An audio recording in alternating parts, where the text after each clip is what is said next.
Of this information and any materials linked to this podcast is at the user's own risk.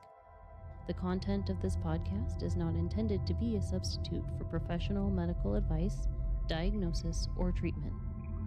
Users should not disregard or delay in obtaining medical advice for any medical condition that they may have, and they should seek the assistance of their healthcare professional for any such conditions.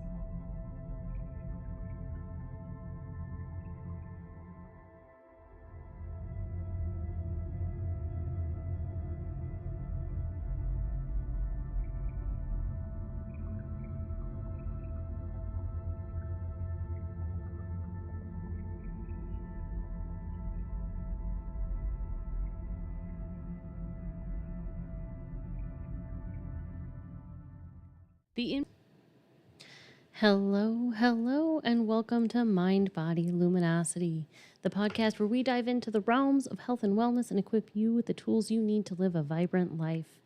I'm your host, Dr. Holly Kendra, and I am thrilled to be your guide on this journey towards optimal well-being.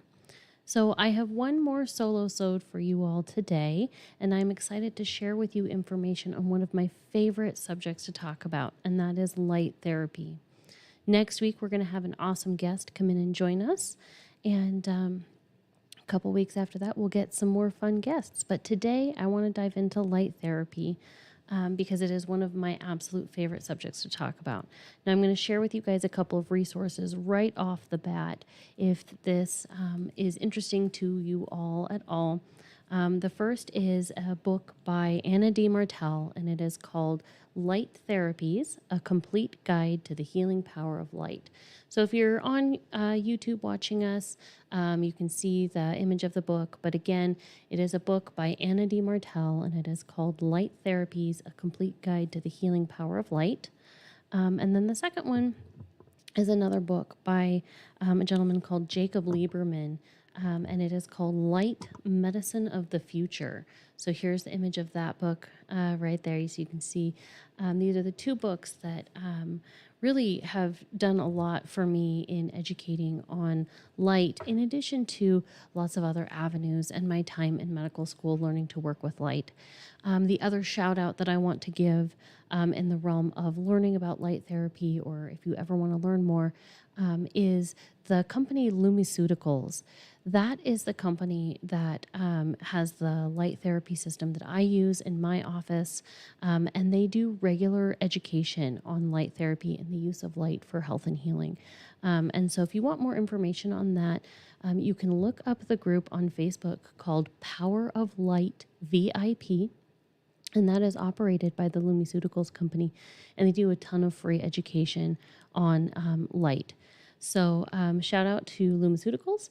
And if you want to learn more or experience light therapy, again, you should come check out my office, check out my website.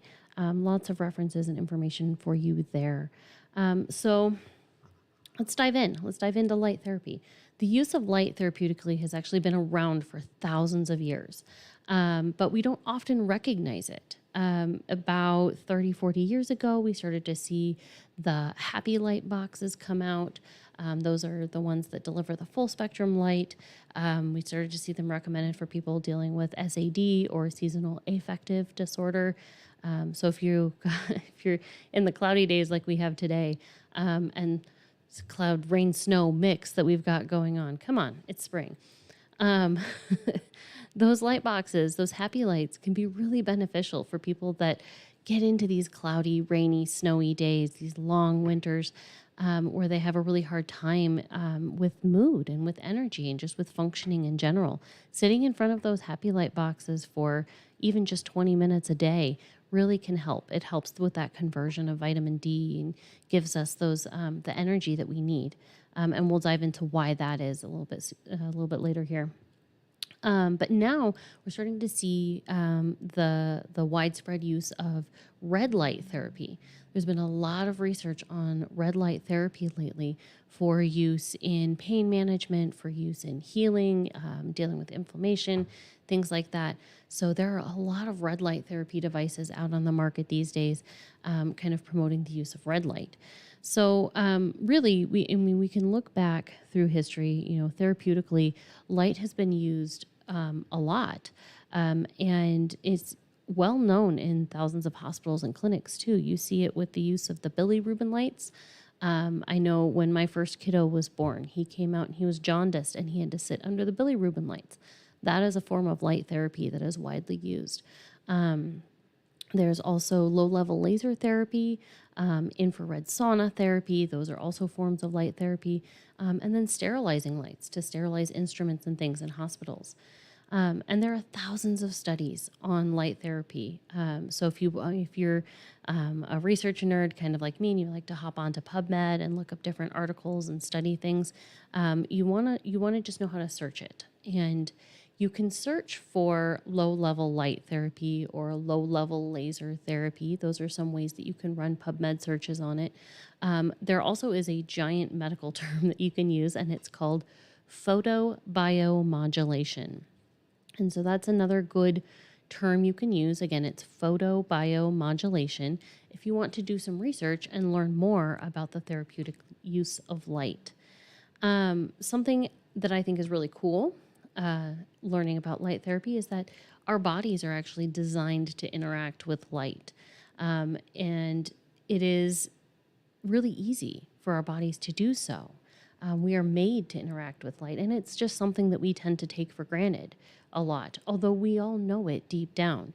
We know how we feel on cloudy, rainy, dark, snowy days like today versus how we feel when the sun comes out and it's spring or it's summer and you're, hanging out outside in the sunshine. You feel more energized. You feel happier. You feel better when you're in the sunshine. And then you feel low energy. You feel depressed. You feel tired. On days like today, you might just want to snuggle down with a cup of tea and a good book and read, or take a nap even. So we know that we're designed to interact with light as a human species.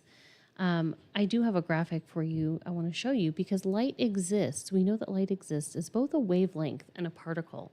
And so you can see we have that narrow band of light that is part of the electromagnetic spectrum that is visible to us. That's all the different colors. And that's light existing as a wavelength within that narrow band there. And we know, when you get into the gamma rays and the X-rays, the light can get a little more damaging to our bodies. And then same as if you go too far to the other side of the spectrum. But those are all the different wavelengths that exist for us and that we can interact with. And we know that as a wavelength, it's a way that we can tune the body. And as a form of energy, as a particle, as a photon, it has a way to send energy into the body. And there's that Goldilocks range right there that is designed to interact with the body in a positive way. And that's that visible to near visible range there right in the middle. Now, we talked a little bit about Albert Fritz Popp in our first episode, and how he said that all living things are essentially beings of light. And so it helps us to, knowing that and understanding that really helps us to develop the idea of this biophoton field that we are surrounded by and that we exist in. Every cell in our body actually emits more than 100,000 impulses of light, or photons of light, per second. And light has been found to be the steering mechanism behind a lot of our biochemical reactions. So that's why it's so important that we are exposed to light on a regular basis. And then while we emit these light photons, we also receive them. We're basically like glorified plants, and we need light to exist. We all kind of know that. And so adding regular light exposure can actually help optimize our body function, and our biochemical processes will then work better. And so there are some different ways that our cells can communicate with light. They can communicate cell to cell through our DNA. And then with that is also through the wavelengths, and the wavelengths correspond to different colors, and different colors can do different things on the body, because that wave transmits through the body differently when it's longer or shorter. So I'll show you another image here. I want to show you the different wavelengths of light that we have. You can see we go all the way from red and infrared, kind of that dark red, 700 nanometer wavelength, all the way up to like violet and ultraviolet up in the 400 nanometer wavelengths. And so let's talk a little bit about these different colors. This is one of the more fun parts that I like to talk about with light therapy. So let's start at the top. Let's start with violet. Violet generally exists in the 380 to about 450 nanometer wavelengths. It stimulates the immune system, and it can exhibit antiviral and antifungal properties. Violet light is also associated with trust and memory and consciousness. Violet light can have profound effects on emotional well-being. While it may not penetrate as deeply into the body, violet light can positively impact emotional states and promote a sense of trust and dignity. Stepping on down, we do have indigo and blue light. That exists in the 450 to 495 nanometer range there. Indigo and blue light are known for really calming and soothing effects on the body. And we know that blue light influences the sleep cycle, but it also relaxes muscles and it can support sinus health too. That's always good to know as we move into this spring season with sinus inflammation and everything with all the pollens coming out. Blue light and indigo light can target the pituitary gland and the limbic system. It can help regulate hormonal balance and promote emotional stability. It's often associated also with the third eye chakra. That indigo light helps facilitate introspection and spiritual growth.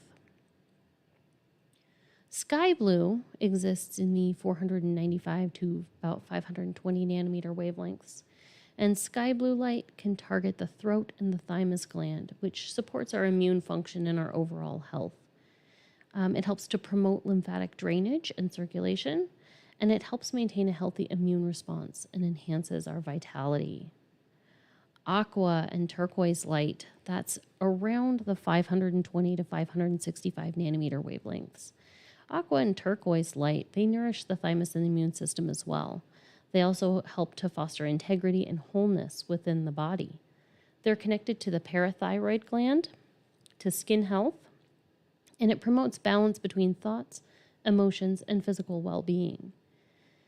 With its calming and balancing effects, turquoise light facilitates the integration of mind, body, and spirit. That's probably one of the reasons why turquoise is one of my favorite colors. Now let's talk about some green light for a little bit. Green light exists in the 565 to 590 nanometer range of wavelength. It's renowned for its analgesic properties. That means pain management. And it also has a great ability to alleviate chronic pain. Now, I know that Duke University recently did a study on the use of green light for pain, and they were comparing it to, I believe, ibuprofen, and found it to be equivocal for pain management. So I think that's pretty cool, and I know that they're stepping up their research efforts. There's a lot of research going on with green light, trying to test it to help people get off of the opioids, because we do have such an opioid problem here. Now, green light blocks pain receptors, and it helps promote relaxation, and it offers a natural alternative to conventional pain management strategies. It also targets such areas of the bodies like the liver, lungs, the heart chakra. It helps to support detoxification. It helps to support respiratory health and emotional healing. It's very anti-anxiety. It's a really lovely one that I like to use over the heart a lot.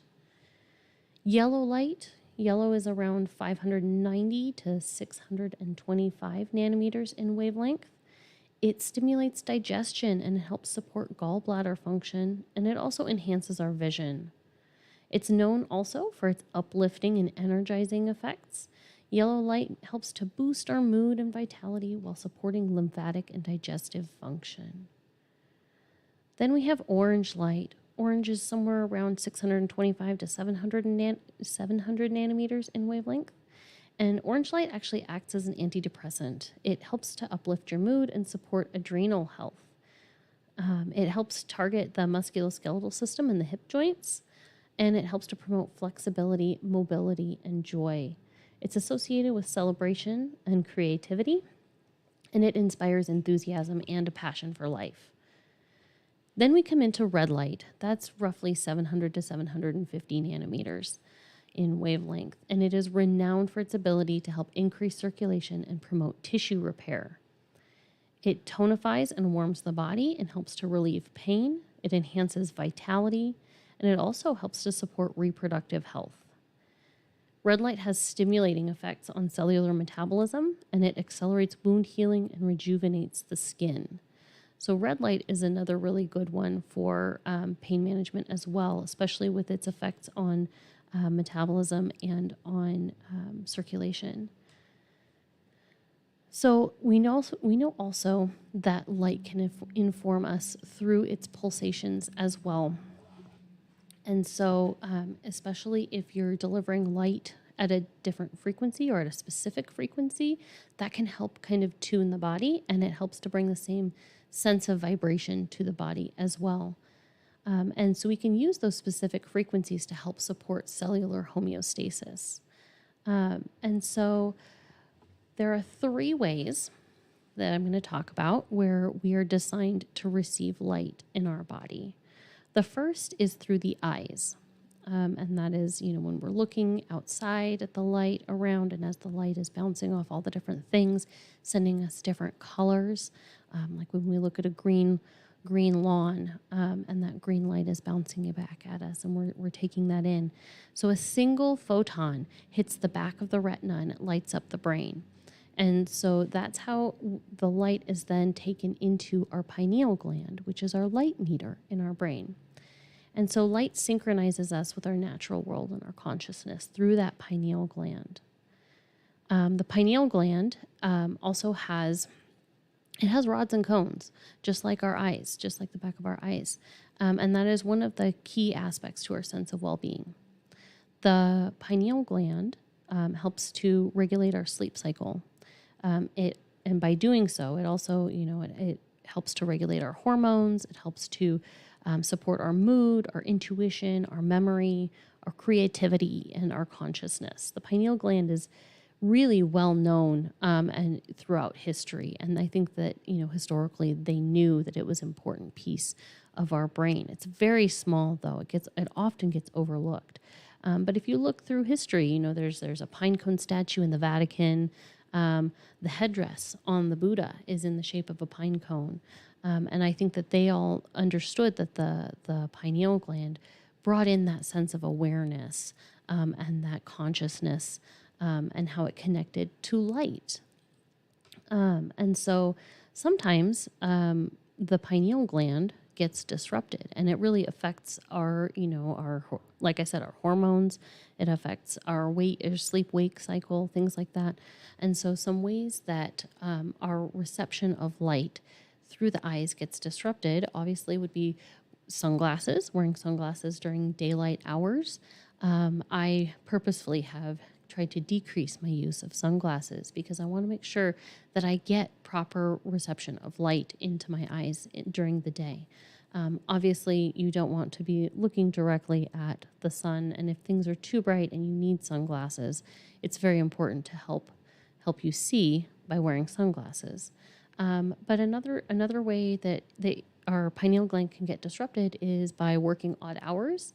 So if we have shift workers who mostly sleep during the day and then are awake at night working, or working in factories where they're inside all the time and all they have is artificial light, that pineal gland gets disrupted, and that leads to different, like I said, problems with hormone therapy or hormones or sleep-wake cycles, things like that.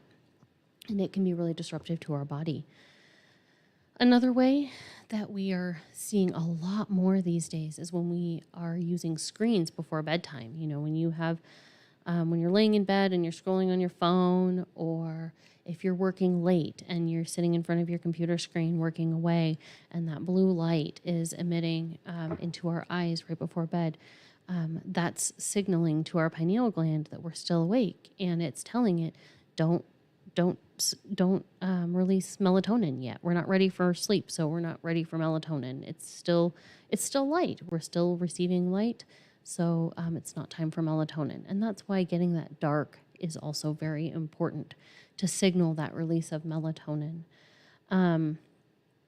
And so screens before bedtime, that really kind of creates a problem with that release of melatonin.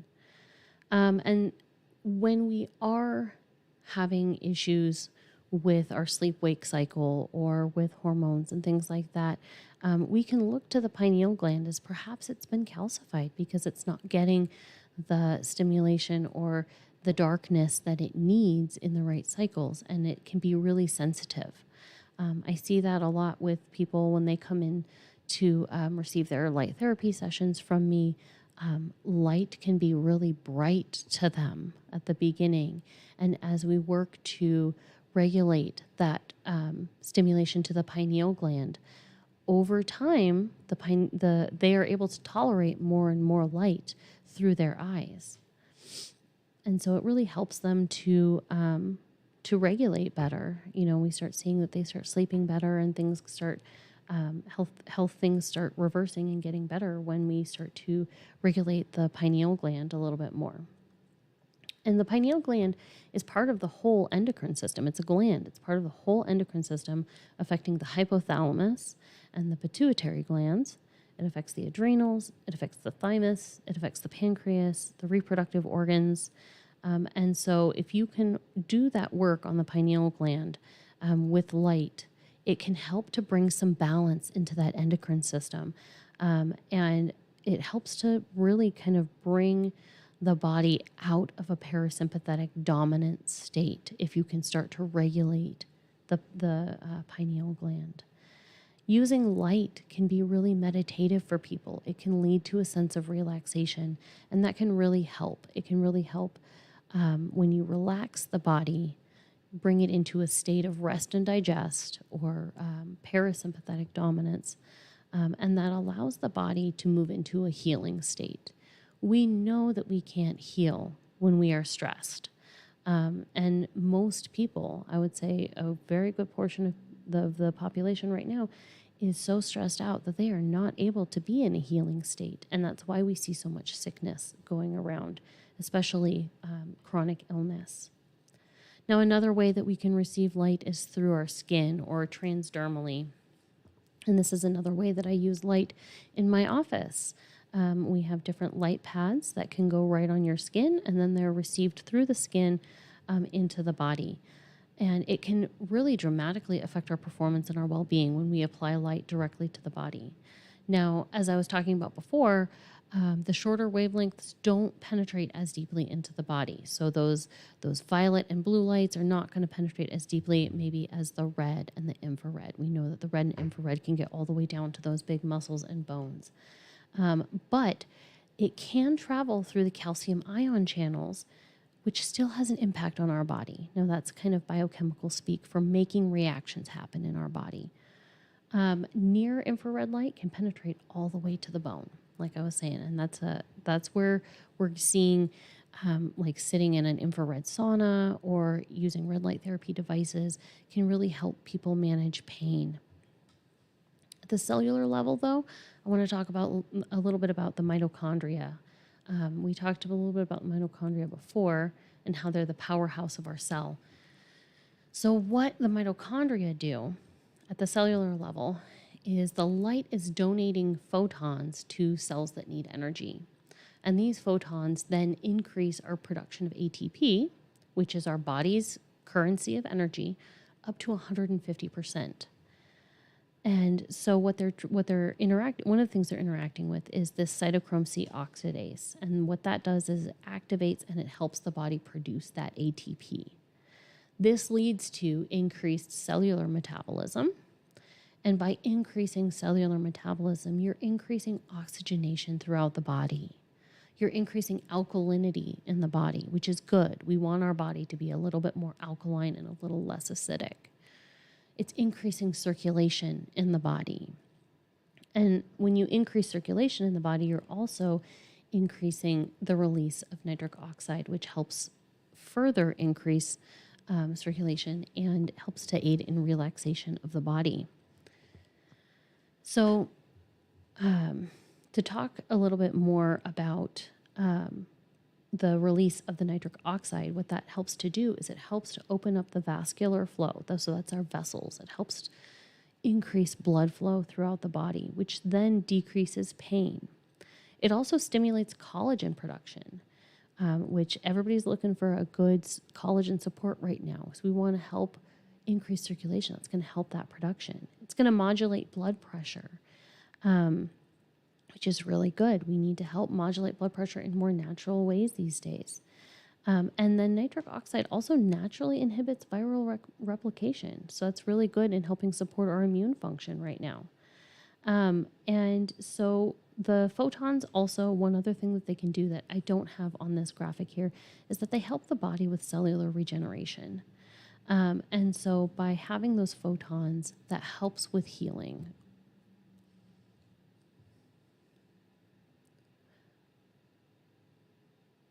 I want to jump to this graphic next. Let's see.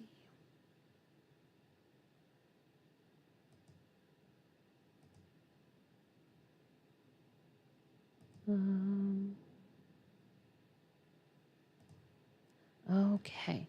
So I want to talk a little bit about frequency, because we talked a little bit about frequency earlier and delivering light at a pulsed in a pulsed matter, at a pulsed frequency. There are different frequencies that are available to us that we have researched that have different therapeutic benefits. And so being able to pulse light to the body helps to kind of tune the tissue, and it helps to bring cellular resonance and tonality into play here. And what that can do is it can help increase glutathione levels. Now, glutathione is our master antioxidant.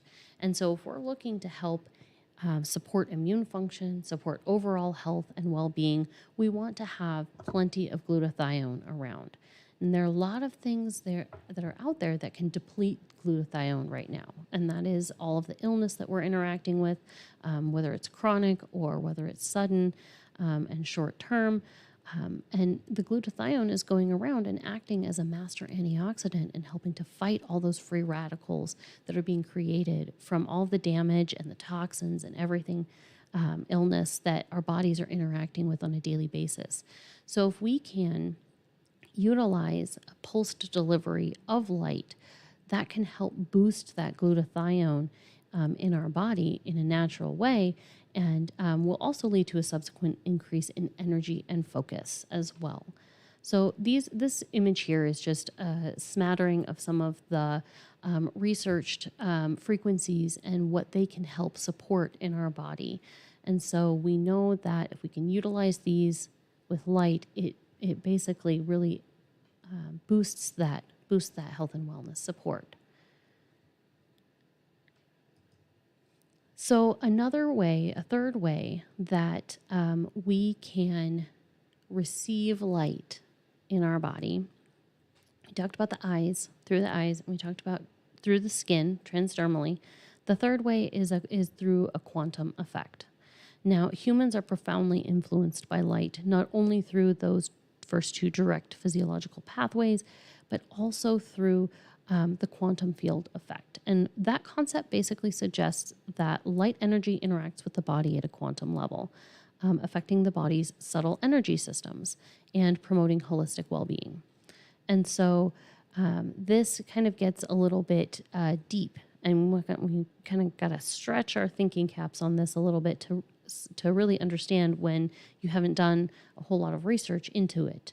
But they have researched the different energy systems that are within our body. And all of our different health and wellness areas have a different name for it. We talked about this in the first episode. Naturopathic doctors call it the vis. In traditional Chinese medicine, they refer to it as qi. In Ayurveda, they refer to it as prana. So we know that there is this subtle energy system that flows within our body. And so when being in the biofield and being around light, we know that we can receive that energy. And it has the effect on our vis, on our chi, on our prana, however you want to describe it. And that the reaction to it can be physical, or it can be emotional. It can also be spiritual. So it's really a holistic receipt of light on all different levels, and how we then can display it is based on the information that the light is delivering to us. So it is, not just to our body, light is not just a form of electromagnetic radiation. It also carries that photon information into the body, and then it imparts that information, influencing those cellular processes like we just talked about. It influences those biochemical reactions and those energetic dynamics. So it helps it to extend beyond those physical properties, and it helps to affect our subtle energy systems in ways that can really be quite profound for people, and help them, promote a sense of balance and a sense of harmony and a sense of overall well-being. So making sure that, that we receive light and that we understand what it's doing to the body in all the different ways can really be beneficial on how we understand the practical implications of light. And those are holistic wellness. Like we talk about, we're a mind, body, and luminosity here. So we're all about looking at holistic well-being. And so, we have physical response to it at the cellular level, and then we have mental and emotional as well. It also to enhance, the other implication is that it enhances healing. We talked about, again, having that increased cellular oxygenation, increased cellular metabolism. That all helps with the healing process. Integration of mind, body, and spirit. And it's a very personalized treatment as well, because as you saw with all the different wavelengths above, we can utilize any one of those colors. We can pick and choose. It doesn't have to just be red, or it can be full spectrum. We can have all the colors come in. So it can really personalize our treatment when we know which color we want to use on which part of the body and at which frequency we want to deliver our light. So there are a few different ways that we can deliver light therapy. There's a lot of talk about and a lot of research in laser light, which we'll talk about in a minute. But the first one I want to talk about is light emitting diodes, or LED lights. And the same therapies can be achieved as laser light by just using LEDs. There is a difference, though. There is a big difference in the two and in how they're delivered. So LEDs actually evolved from laser light. Lasers have been getting cooler and cooler, or not cooler as in like, oh, that's cool, but cooler as in like they're not used for cutting and burning so much, because that's kind of where they started. And so that's where the research term of low-level light therapy or low-level laser therapy came from, because it's a lower level, it's a lower power and intensity and everything like that, so that it doesn't do the burning and the cutting and things like that. And so as LEDs have been evolving and as lasers have been changing, the LEDs are getting stronger and more directed. And so that you can generally have a similar experience to a laser treatment. It's just going to take a little bit longer. When I was studying with the low-level lasers in medical school and using them for healing, the treatments would be pretty quick. I mean, they were usually on the scale of a few minutes at a time. You wouldn't be directing the laser for very long to deliver the proper dosage of light that needed to be delivered. LEDs, since they're less powerful than the lasers, they take a little bit longer to deliver a similar dosage of light. And so they're powerful enough, the LEDs are powerful enough that the body can take the light in, but it's not so powerful that it produces stress to the body. Because again, we don't want to stress the body. Otherwise, it's not going to heal. It's not going to be, it's not going to achieve the goal that we want it to achieve, which is healing. So we want it to be powerful enough that the body will take it in and use that information, but not so powerful that it stresses. And so many LEDs that are available today, and you want to, if you're going to find yourself a red light therapy device or a light therapy device, you want to make sure that it's FDA cleared for what you're looking for. My device, the Lumiceuticals devices, are FDA cleared over the counter to relieve pain and to increase circulation and to enhance recovery. So that's a really good sign. That means that it has been well researched. Excuse me. Low-level laser therapy, also known as cold laser therapy, that is a non-invasive treatment modality, and it utilizes a low-intensity laser to promote healing and to alleviate pain. And so the low intensity is typically in the range of 1 to about 1,000 milliwatts, depending on the unit that you're using. That's significantly lower than the powerful lasers that are used in surgery or in burning or cutting procedures like that. But despite its low intensity, it still elicits those therapeutic effects. And that is promoting tissue repair, that's reducing inflammation, and that's relieving pain. There are specific wavelengths for laser therapy that are utilized. Again, you can go back to that wavelength chart, and usually they're in the red to infrared spectrum for low-level laser therapy, more often than not. But they can penetrate to different depths, and the more infrared you go, the deeper it's going to go, and that's going to have different biological effects, allowing for really targeted treatment of your specific conditions. And so when it's applied to the body, this laser light interacts with our cells, like we talked about, interacts with the mitochondria, with the chromophores, and it initiates this cascade of biological responses. It increases the cellular metabolism, it enhances our ATP production, it leads to vasodilation and modulation of inflammatory mediators, and it ultimately promotes tissue regeneration and pain relief. And so that is the biggest difference with laser light compared to LED light, is that the laser light does it in a quicker response. So the low-level laser therapy specifically is enhancing mitochondrial function by increasing that production of ATP, the energy currency of our cell, again. And when it does that, it enhances and accelerates that tissue repair process. So if you have an injury that needs healing, one really non-invasive way to try and help support the healing process could be by looking to see if you have a practitioner near you that offers low-level laser therapy. We're seeing it a lot more in different chiropractic offices or physical therapy offices. And so looking into trying to get some support with some light therapy might also aid in your healing process. It also helps decrease inflammation, and inflammation is often one of the direct causes of pain.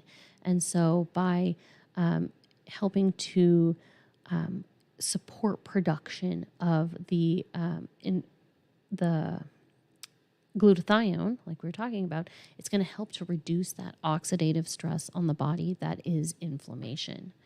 And then it also helps to block the pain signals in the body. Like we talked about, the green light actually has been shown to block pain signals. And so that's going to help reduce nervous sensitivity, and it's also going to promote the release of our endogenous opioids, which will lead to pain relief. By inhibiting that pain transmission and promoting relaxation, that really helps to decrease pain all around too. It helps with musculoskeletal conditions, with neuropathic conditions. So just getting a little bit of light on the body can really help. It can help those musculoskeletal pain conditions that a lot of people experience. You know, if you had an old injury and it's still giving you pain, you might want to try and find some light.